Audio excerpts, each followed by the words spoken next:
Welcome aboard. It's Captain G with an update to HBG's Operation Barbarossa YouTube War. Myself and Flak88. It is February of 1943, turn 11. This is the Soviet recap. So let's go over some combat moves this turn. In Leningrad, when it's the Soviets' turn, we're just firing artillery.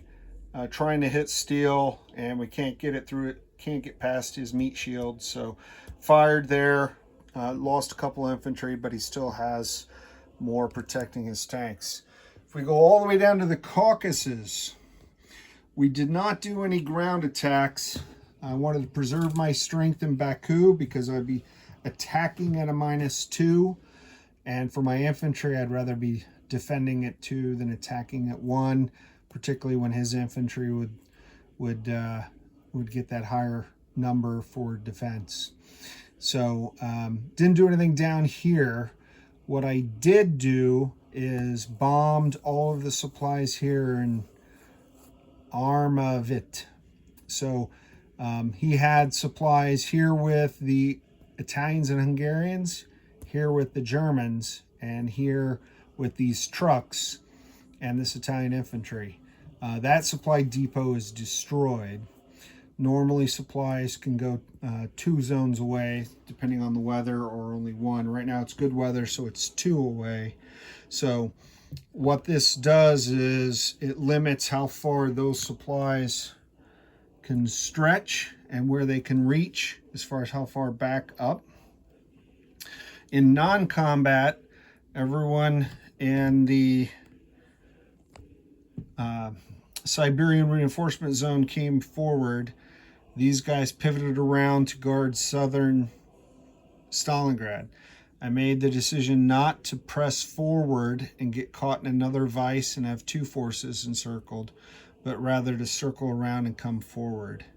So now I have about 19 infantry here with Maxim AA trucks and supplies, and then right behind them in Stalingrad I've got the couple guards tanks, some guards rifles, mechs, trains, mechs, and artillery, and then obviously the new reinforcements.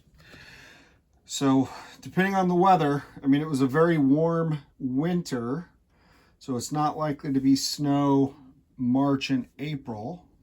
Could be. It was sunny weather, muddy weather in December, November, December.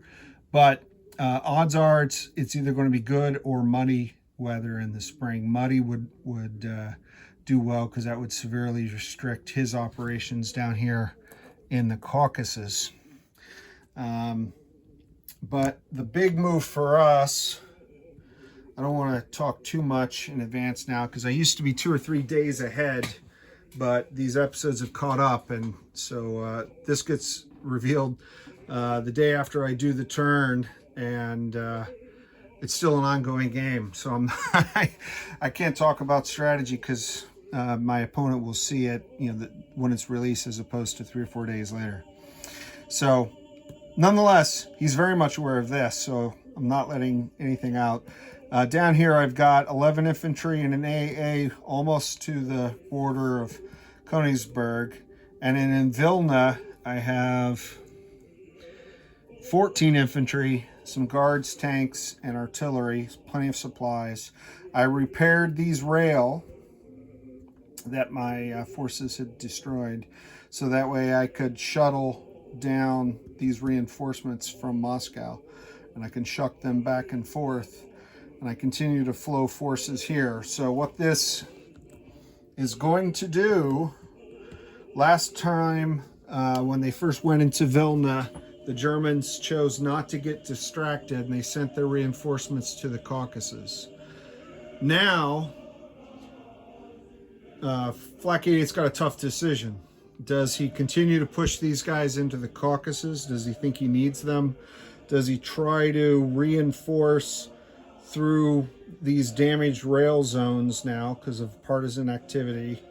Does he try to get them through and fight his way up to Stalingrad to keep it supplied? Does he engage his force directly he's got a number of options. He did purchase his first, I think I mentioned it on his turn, his first Elite SS Panzer, so it's the equivalent of one of these guards tanks as far as 2 hits and combat value of an 8 instead of a 7. So it's going to be some tough decisions for the Axis in January and February of 1943. They are up next. The weather is good. The challenge has been laid out. Let's see what Flak 88 does next. For my partner, this is Captain G. Over and out.